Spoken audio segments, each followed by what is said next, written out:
Hello. We're playing Eufloria, which I guess I don't know if this would be considered an older game. It's pretty old now, I think. Yeah. But what's fun about it is... Hey, buddy.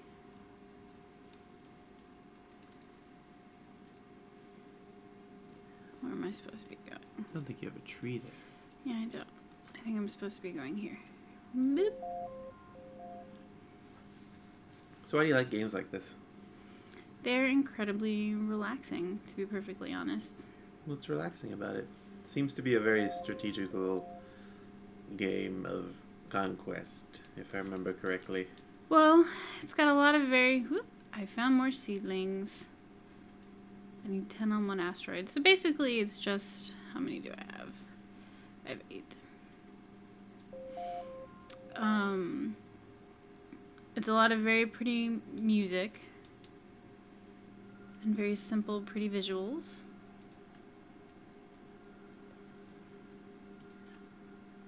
How many do I have? 10.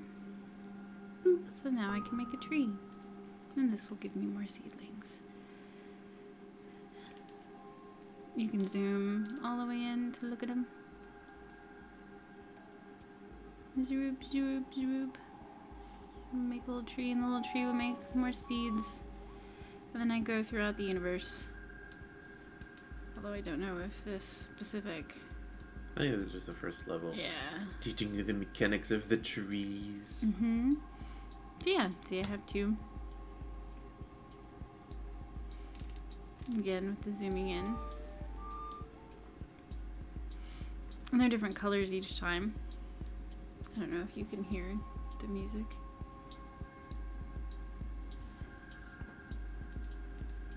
I don't know who the growers are. There's not much of a story to this. We are the growers. Yeah. We are the dreamers of the This is dream. 2. Did I click on 2? I think you did. Okay. Yeah.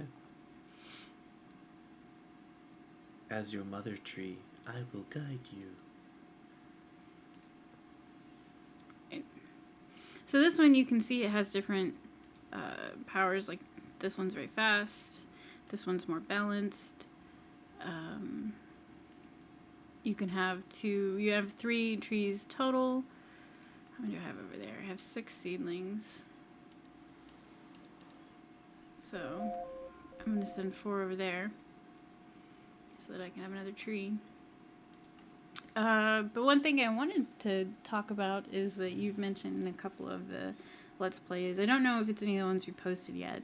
I know you mentioned it when we played Octodad, but I don't know if we're going to post that video. I was very stressed when we were playing that game.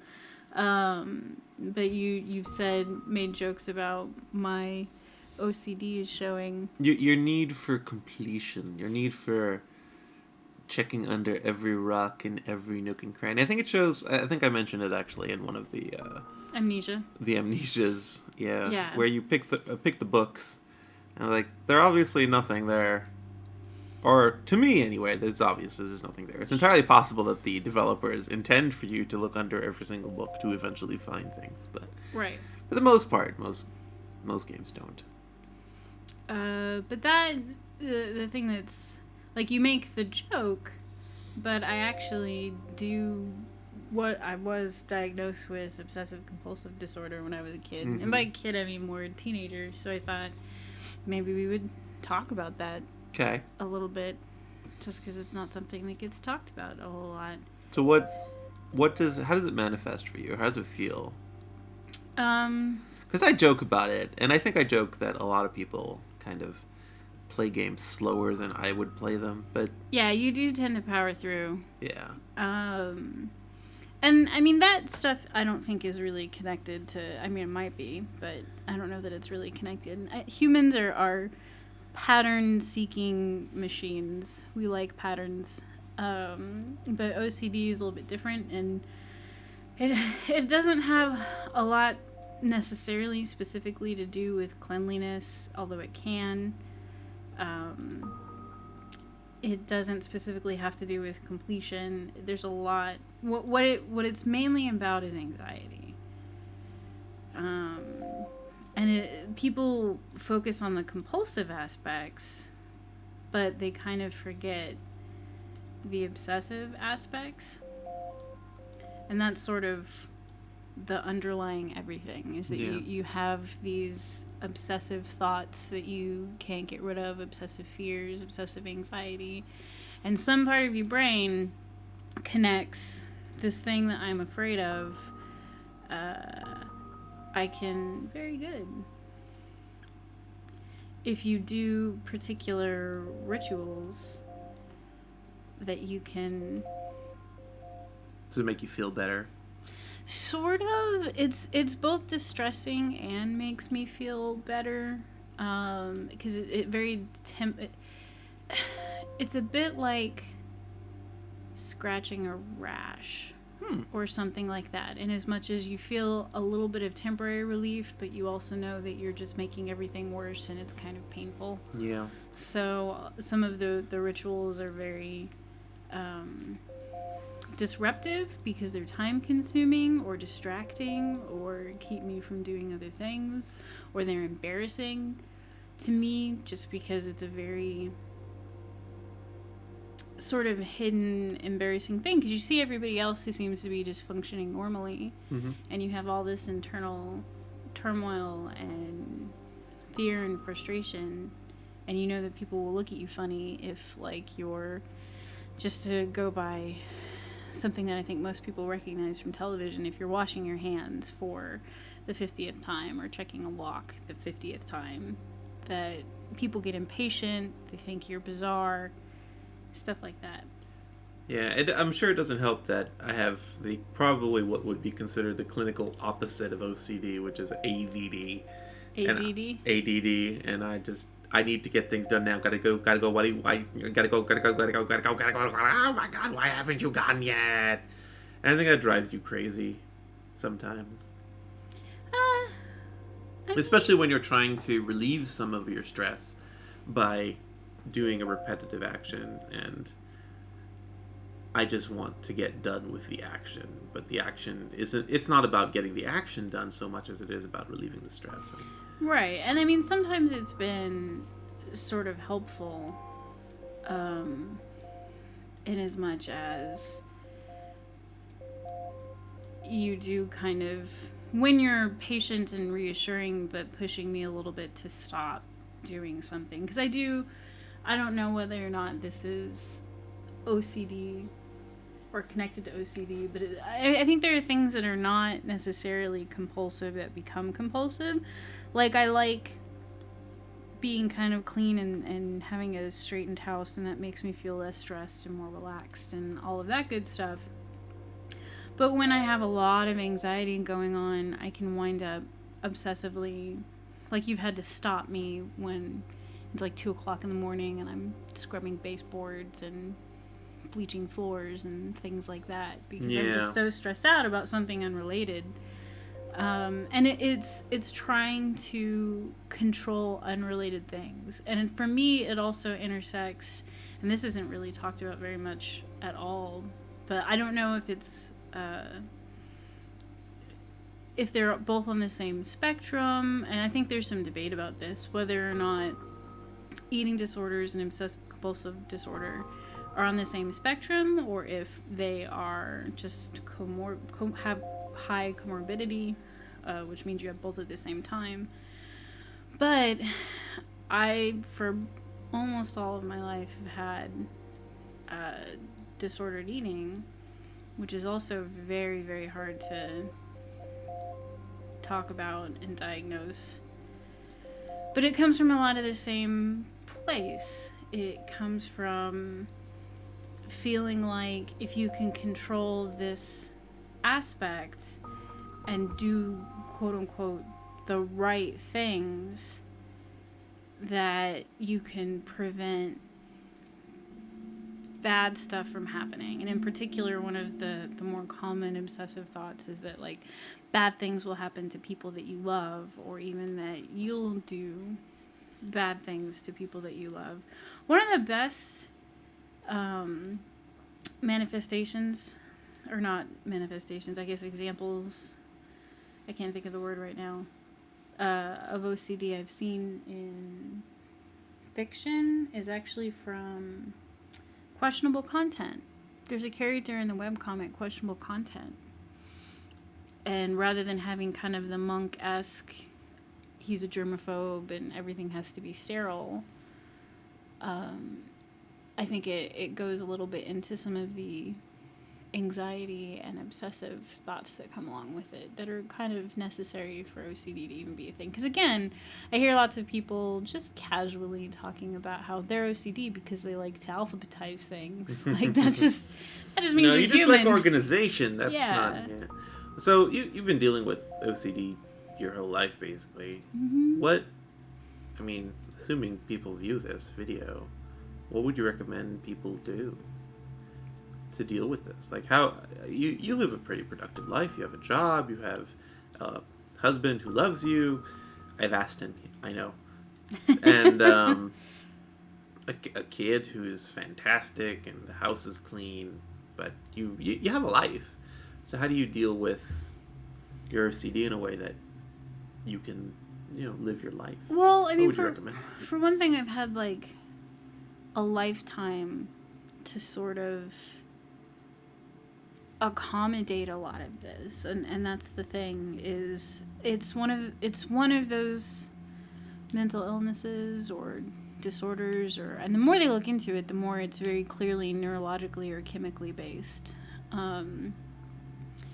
But I've had,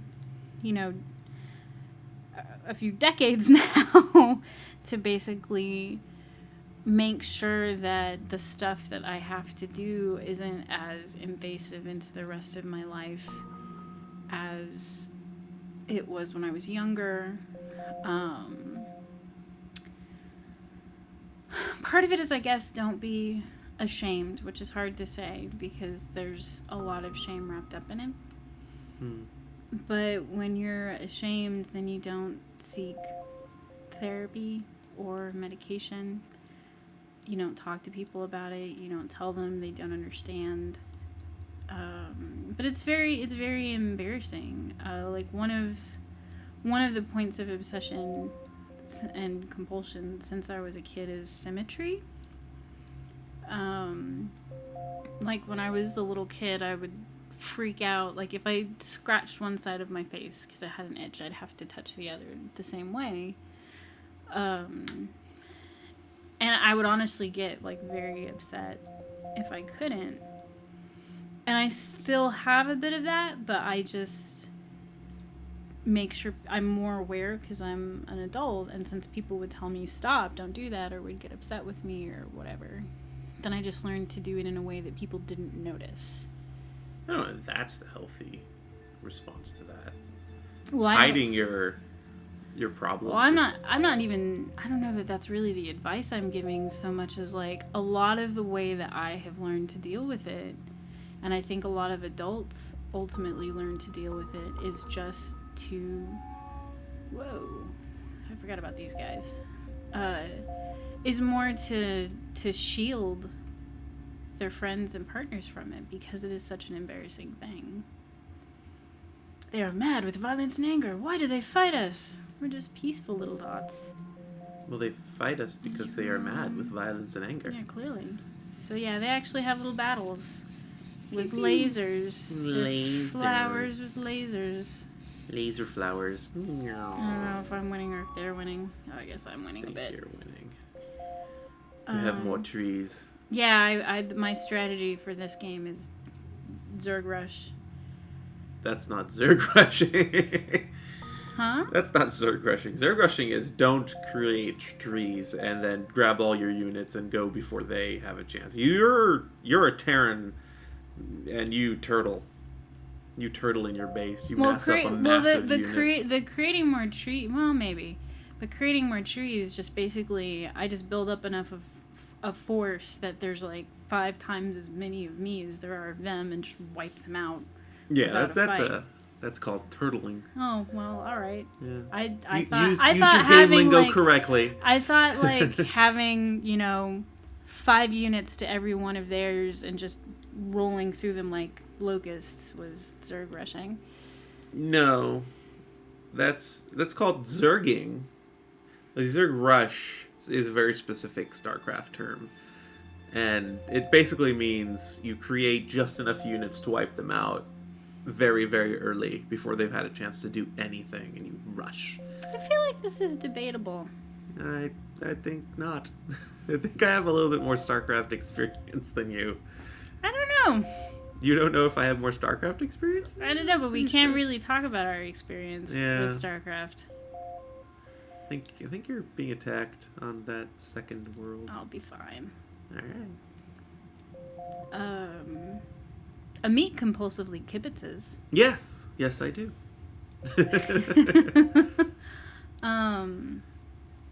Would that be OCK? What was the last thing we were talking about? I think what I was trying to explain was that it's a very embarrassing thing, and that a lot of what, especially when you go undiagnosed as a child, by the time you're an adult, what you've learned to do is hide it. So my advice would be to find people that you trust and talk about it, because you're not alone. Like, again, the thoughts that are persistent are typically upsetting or disturbing, and so you feel embarrassed and scared to talk about it, and so you wind up not getting therapy, medication. You don't build a support network for yourself because you feel like, more than there's something wrong with you, like I'm doing these rituals and they upset me, but there's something wrong with my brain that I think this way or that I function this way.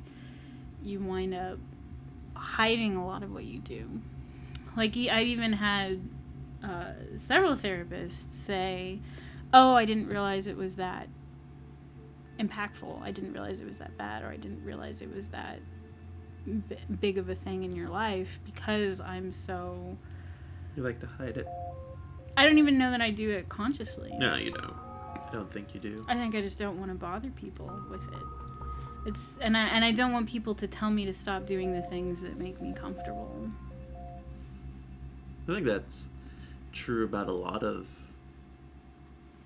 mental situations in which you get so accustomed to the behaviors, whether they're good or bad or neutral or otherwise, that seeking therapy feels like a abandonment of who you are. Change is always difficult, I guess, I think is the core of that statement.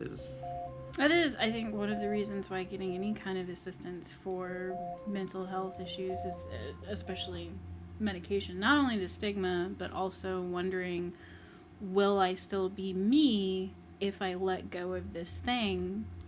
Because most of the behaviors... The answer is yes. Right, but most behaviors, most actual actions that go along with mental illness, personality disorders, compulsive disorders, things like that, the actions that go along with it are coping mechanisms for whatever's going on internally or whatever internal conflict. That isn't always the case, but that's the case a lot of the time.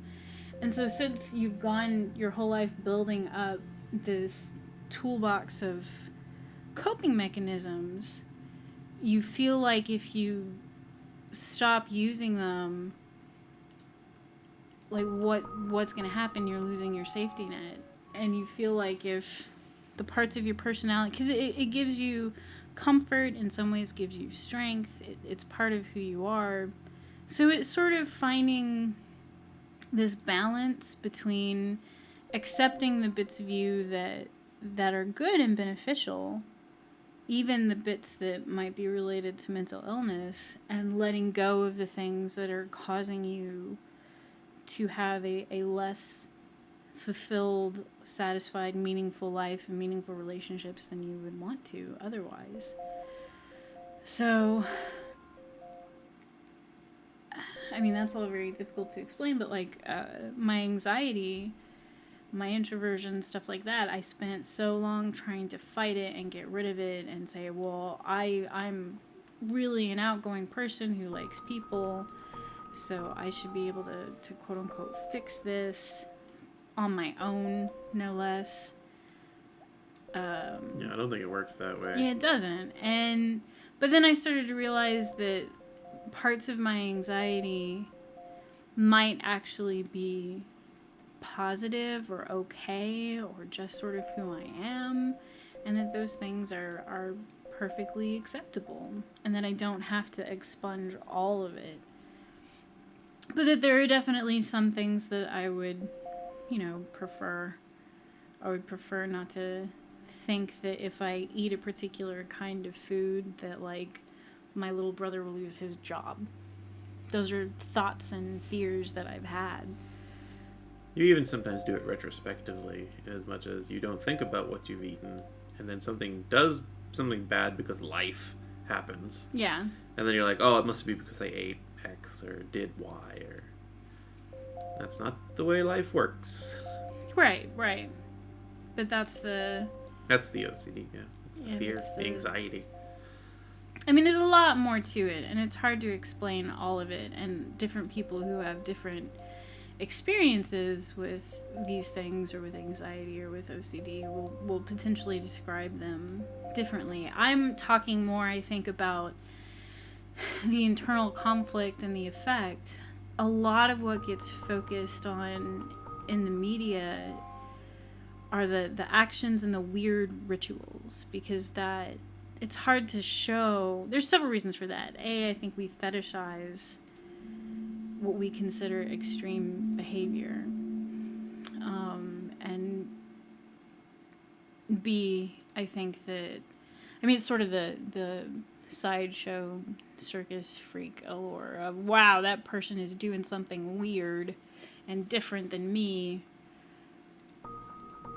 and we have an odd fascination with it, or it makes us feel better about ourselves or whatever. And also just because it's really hard to show this person is in distress because they are obsessively running over the same thought over and over and over again. Scrubs also did pretty well with it, I thought. There was a moment with Michael J. Fox, because his character was OCD, that I thought did pretty well.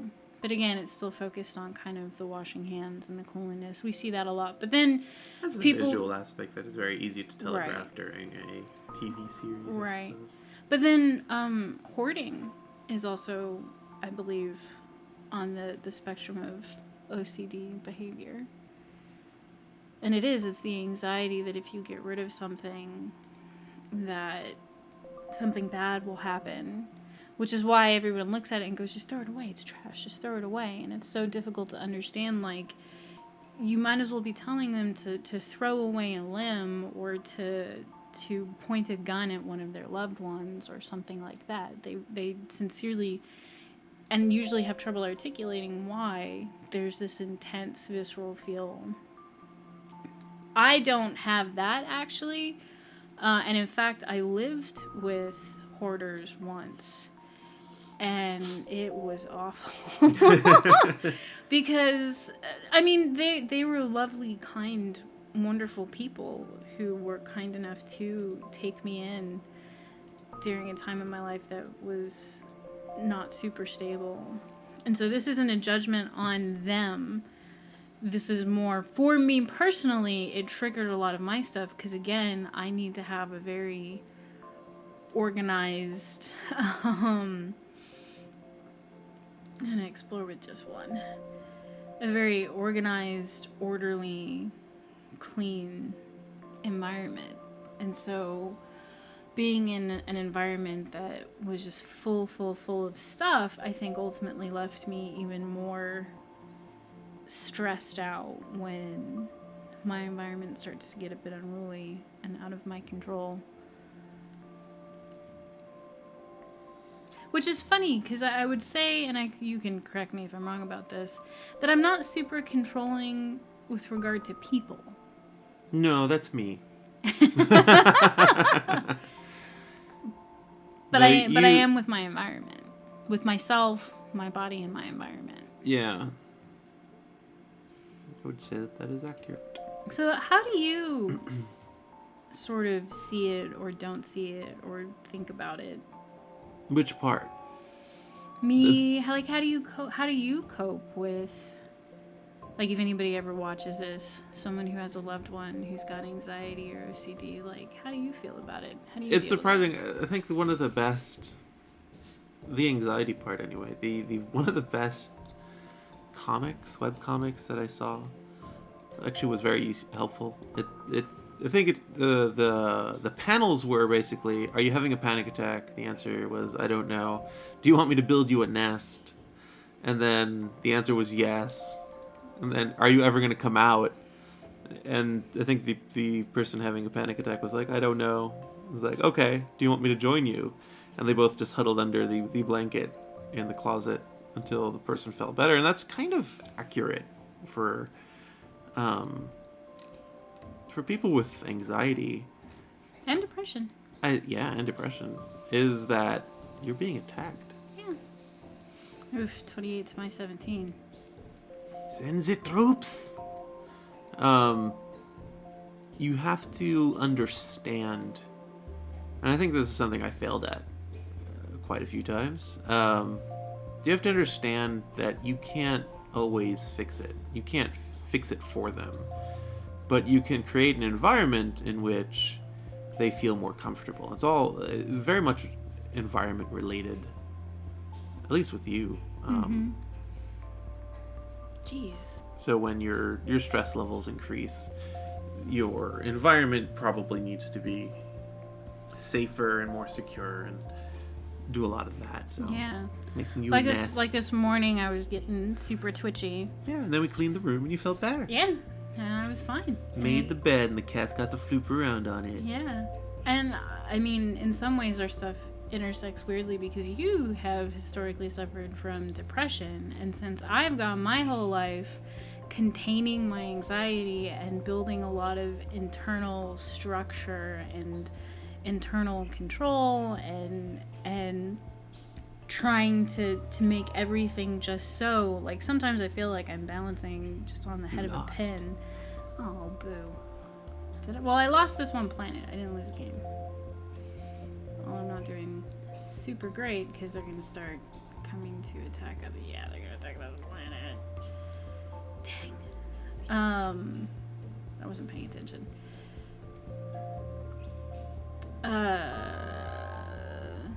Yeah, that I've built up so many mechanisms for coping with it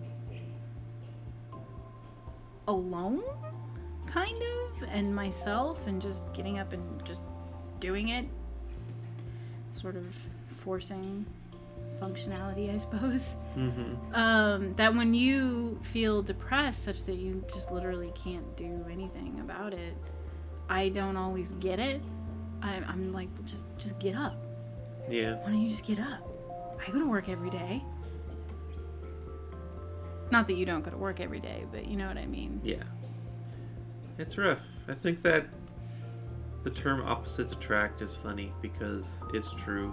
Our neuroses are kind of opposite in nature. I think it's just a matter of being compassionate with each other. Yeah.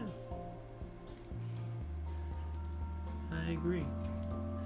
And playing, calming games of flowers in space. Yeah, I think part of the reason why I find this so relaxing is it is a lot of just moving and organizing things in different places. That was another thing that I did. My grandmother had this button basket, and whenever I was really stressed as a little kid or really anxious or scared, I would go and I'd arrange them and count them and arrange them and sort them by color, by shape, by texture, by material, just all kinds of different things for hours, and just get lost in my head. And again, I don't know if that's necessarily OCD or if that's something else. I'm not an expert on it, and I'm not a therapist. I just know that that's stuff that I've talked about with therapists.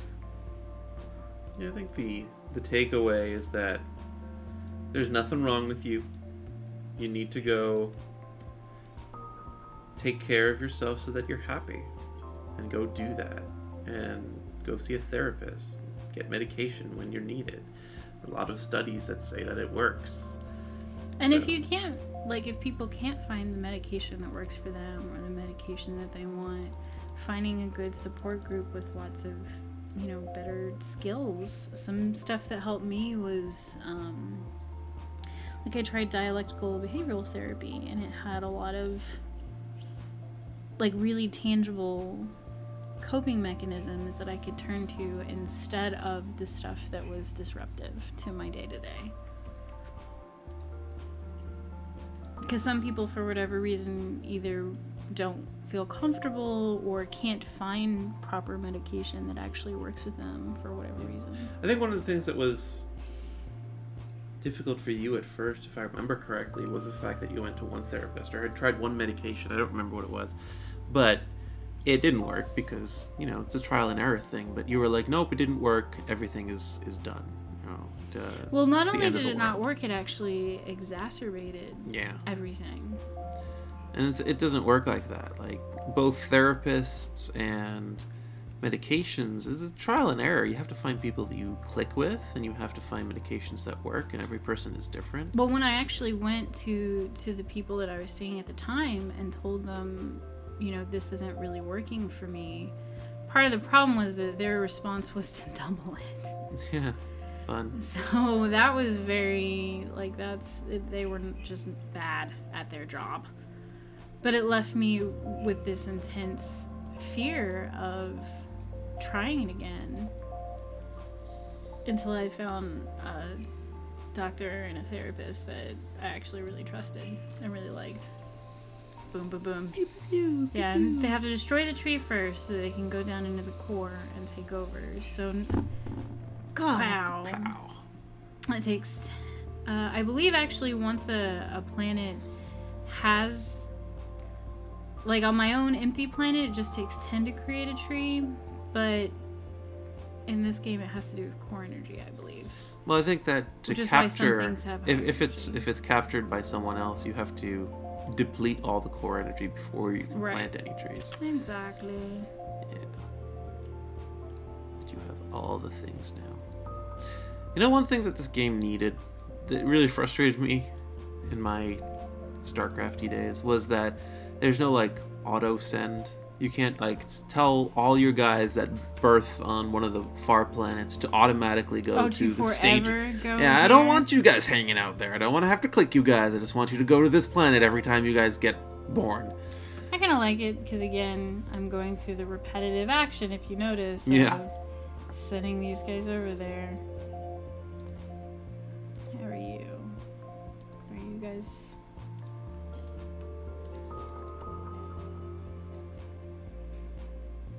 You full of gray things? Nope.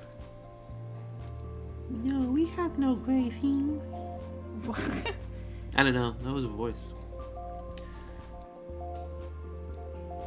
I don't know. Do you have any other... I can't tell if I sufficiently explained how it works. I don't know that you can sufficiently explain how OCD works in a 30-20 minute video. I don't think it works like that, but you definitely explained how it works for you, and that's the important part. You're being attacked by the things. Oh, you killed them. Only one of them. You moited them. You stole their lifeblood.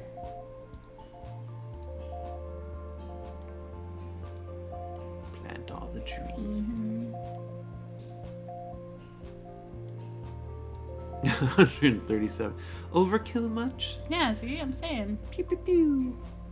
See, he hasn't been able to build up his base yet before I'm like, "Wah." Well, to be fair, is not exactly another player. Now, had you been playing against me, it would have been different, but... I wish you actually could play this game against... it would be so... It'd be weird. Yeah. I think it'd be fun, though. See? I think it would defeat the purpose for you, though, because it would be stressful. I don't know. I don't know if it would be stressful.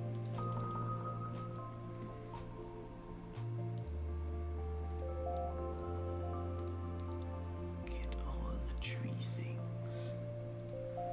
They take the weirdest, Ooh. most circuitous path. Oop, they're moving. Nope, they're not moving. They're attacking my dude. Ah. So there's 49 there. And there's 100 and some odd on your planets. Staging Planet 1. Right, or but Asteroid the 1. AI will sometimes do things like I'll send all of my guys over there.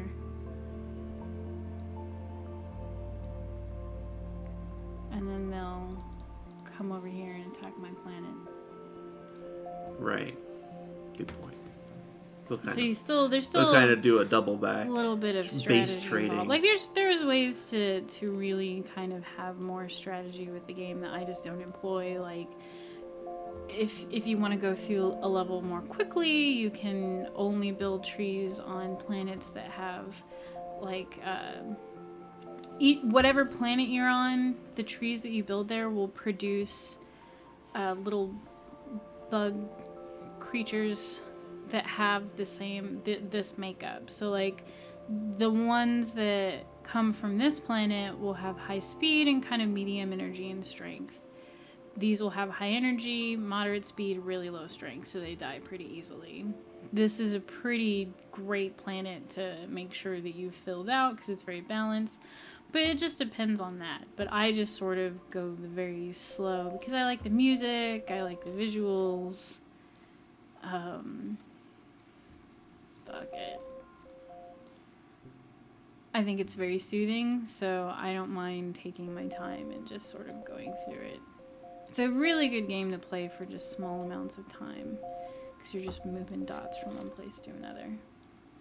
Are you the red guys or are they the red guys? Well, they're gray. I think red means that they're either fighting or close to death. Huh. But because there's only 2 enemies here, so there's That's a gray your tree one. now. Both of those trees became your trees. Yeah. That's cool. And that's another thing is that you can also when you Capture take their over trees. planets, you And capture. then plant new ones. Probably plant new trees on that asteroid. Oh, I still can't. Oh, Ooh, blue ones. Who are they? Have they brought the gray sickness here? I don't know, but I'm gonna attack them. Whatever happened to become in peace? Right? Obviously, plant people don't speak the language of peace. They speak the language of pew pew pew. And they're hiding on that planet.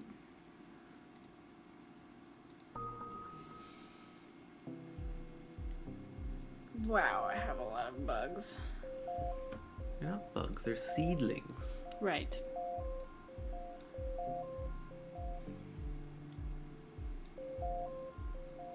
Doodaloo, doodaloo.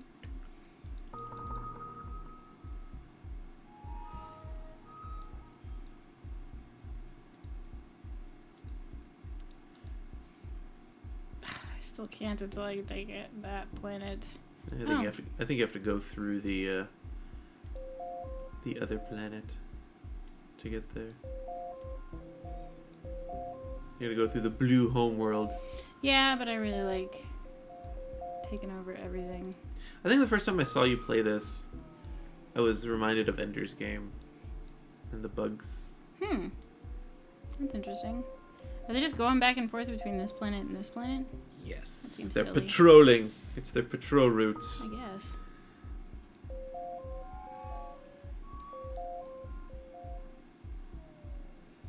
There's a cloud of your bugs. It's just a bug cloud I mean, at I this guess I'll point. go here. 367.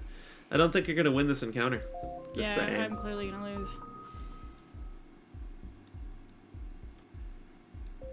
It'd be pretty sweet if their planet just exploded. Yeah, but I want that planet. Like it's all. Why? It's all plagued, It's all apparently. territory. Yeah.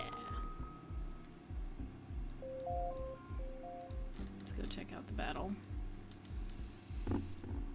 Kaboom. Yeah, I have to get rid of at least one tree so I can get to the core. Yep. And then they swarm. And you can see the energy is going down. Yeah, it's 20 energy per successful. And they're still fighting each other, but I think that's it. I think we got all of the little gray ones. Yeah, they have one more yeah. planet.